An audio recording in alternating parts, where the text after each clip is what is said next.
Okay, यहाँ तक काम कंप्लीट करने के बाद अब हम बेसिकली अपने टेबल के अंदर कुछ मजीद चेंजिंग करना चाहते हैं, और हम ये चाहते हैं कि बेसिकली इसमें हम क्लास और सेक्शंस की फील्ड को भी ऐड करें, ताकि हम यहाँ पर स्टूडेंट्स की क्लास और सेक्शन को भी स्टूडेंट्स की मार्कशीट के अंदर जो है बेसिकली यूज कर सके। अब डिफरेंट स्टूडेंट की डिफरेंट क्लासेस हो सकती हैं, तो मैं यहाँ पर ये चाहता हूँ कि तमाम क्लासेस के लिए यूजर के पास एक ड्रॉप डाउन बॉक्स आ जाए और यूजर जस्ट उसमें से सिलेक्ट करे कि आइदर उसकी क्लास कौन सी है। इसी तरह से जेंडर के हवाले से मैं बनाना चाहता हूँ, सेक्शन के हवाले से मैं बनाना चाहता हूँ। ये चीजें आमतौर पर जो है पहले की जाती हैं, यानी जब आप डेटाबेस डिजाइन करते हैं तो उसी वक्त आपको डिसाइड करना होता है कि टेबल में कौन कौन सी फील्ड होगी और उस फील्ड की क्या प्रॉपर्टी होगी और वो किस तरह से क्रिएट की जाएगी। क्योंकि वंस आप टेबल क्रिएट कर लेते हैं और उसके बाद फिर जब आप फॉर्म क्रिएट कर लेते हैं और बाद में जब आप चेंजिंग करते हैं तो फॉर्म के अंदर उन चेंजिंग को लाना बड़ा थोड़ा डिफिकल्ट होता है। तो हम यहाँ पर ये भी देखेंगे कि अगर कोई फील्ड हम भूल जाते हैं या रिक्वायरमेंट के हिसाब से वो ऐड करने की नीड जो है वो बाद में आती है, तो वो फील्ड्स कैसे ऐड की जाती हैं टेबल के अंदर और फिर उनको हम फॉर्म के अंदर कैसे यूज कर सकते हैं। तो सबसे पहले मैं क्लास, सेक्शन और जेंडर के 3 टेबल अलग अलग क्रिएट करूंगा। हम क्रिएट में चले जाते हैं और यहां से टेबल डिजाइन में आने के बाद सबसे पहले मैं जेंडर के लिए एक फील्ड क्रिएट करता हूं जिसकी डाटा टाइप सिंपल टेक्स्ट रखते हैं, और एक ही फील्ड क्रिएट करके हम जस्ट इसको क्लोज करते हैं, टेबल को सेव लिखते हैं जेंडर के नाम से और ओके करते हैं। प्राइमरी की मैंने आपको पहले भी बताया था कि जब तक हम इस टॉपिक पर डिस्कस नहीं करेंगे तब तक हम, जब भी ये हमसे कहेगा do you want to create a primary key now, हम उसको नो करेंगे। जेंडर क्रिएट करने के बाद, जेंडर के टेबल को क्रिएट करने के बाद अब हम इसको ओपन करते हैं और उसमें 2 जेंडर लाइक मेल और फीमेल टाइप करते हैं और इस टेबल को क्लोज कर देते हैं। देन हम अगेन क्रिएट के टेबल पर आते हैं और एक और फील्ड हम क्रिएट करते हैं क्लास की, और इस टेबल को हम सेव करते हैं क्लास के नाम से और ओके कर देते हैं, प्राइमरी की को नो कर देते हैं। क्लास के टेबल पर आकर हम डिफरेंट क्लासेस यहाँ पर ऐड कर देते हैं। क्लास 1 से लेकर क्लास 10 तक हमने यहाँ पर नंबर्स टाइप कर दिए। थर्ड टेबल हम क्रिएट कर रहे हैं जो सेक्शन का टेबल होगा। इसकी अगेन डेटा टाइप को हम टेक्स्ट सकते हैं, क्लोज करते हैं और इसको सेव करते हैं सेक्शन के नाम से, प्राइमरी की में नो। सेक्शन के टेबल में हमने 4 सेक्शन लाइक ए, बी, सी और डी सेक्शन हमने ऐड कर दिए। फाइनली हम इसको क्लोज करते हैं। अब इन तीनों फील्ड्स को हमें अपने ऑफिशियल टेबल यानी स्टूडेंट डिटेल के नाम से जो टेबल है उसमें हमें इसको यूज करना है।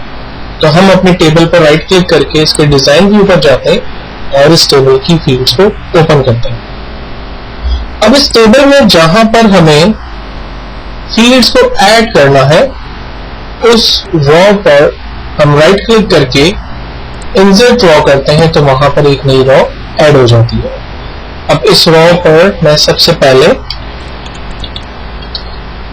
जेंडर टाइप करता हूं जिसकी डाटा टाइप टेक्स्ट होगी, लेकिन ये एक ऐसी फील्ड होगी जो कि बेसिकली किसी और टेबल से जिसमें से रिकॉर्ड आ रहे होंगे, लाइक जैसे हमने पहले ही मेल फीमेल एंट्री की भी है।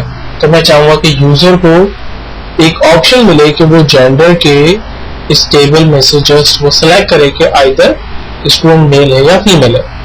तो मैं इसका लिंक क्रिएट करूंगा। लिंक क्रिएट करने के लिए हम इसकी प्रॉपर्टी में जाकर लुकअप पर क्लिक करते हैं, जहां पर डिस्प्ले कंट्रोल इसमें टेक्स्ट बॉक्स है, यहां से हम सेलेक्ट करते हैं combo box. Combo box select करने के बाद सेकंड ऑप्शन हमें कहता है रॉ सोर्स टाइप, यानी आप यहां से क्या चीज सेलेक्ट कर सकते हैं।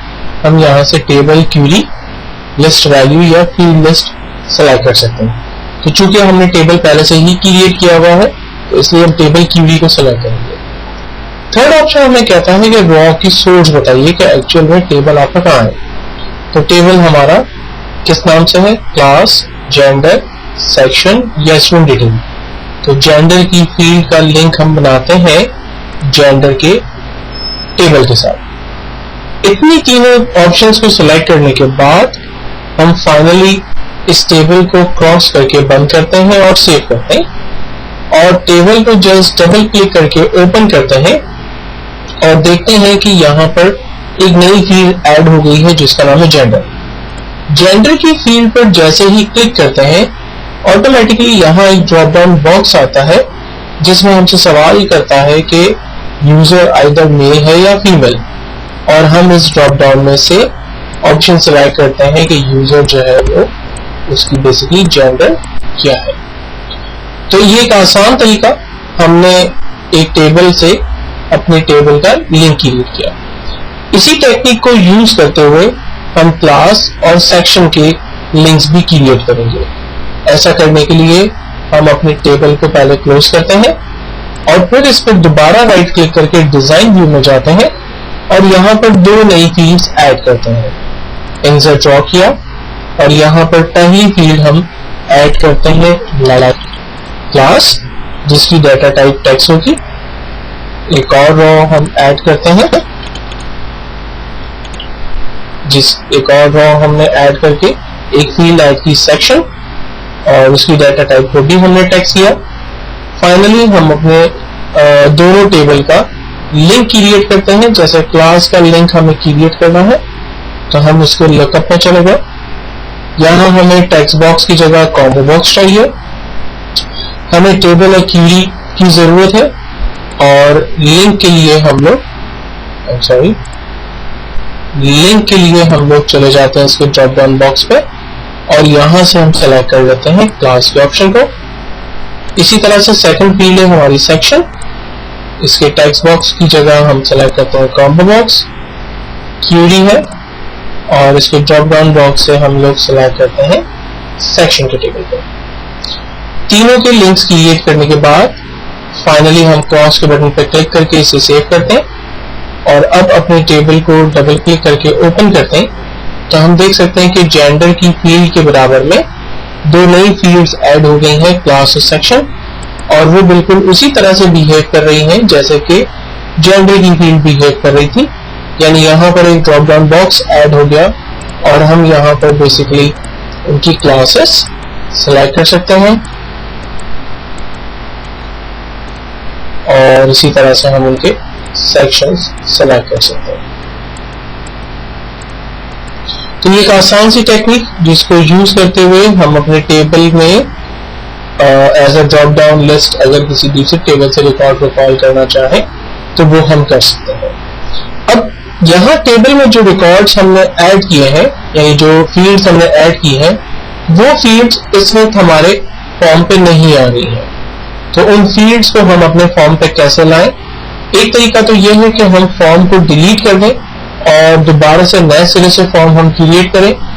ऐसा करने में हमें नुकसान ये होगा कि हमने जो यहाँ पर ऑन माउस मूव के ऊपर आपको याद होगा शुरू में हमने फार्मूले लगाए थे, वो फार्मूले हमारे लॉस हो जाएंगे और इवन जो हमने बटन यहाँ क्रिएट किए हैं और जो भी हमने इस पे काम किया होगा वो सब हमारा वेस्ट हो जाएगा और हमें दोबारा से इस पे काम करना पड़ेगा। जब एक और टेक्निक को यूज करते हुए हम इस फॉर्म के अंदर मजीद नई फील्ड्स को ऐड कर सकते हैं तो उसका तरीका मैं अपने नेक्स्ट सेशन के अंदर आपको बताऊंगा।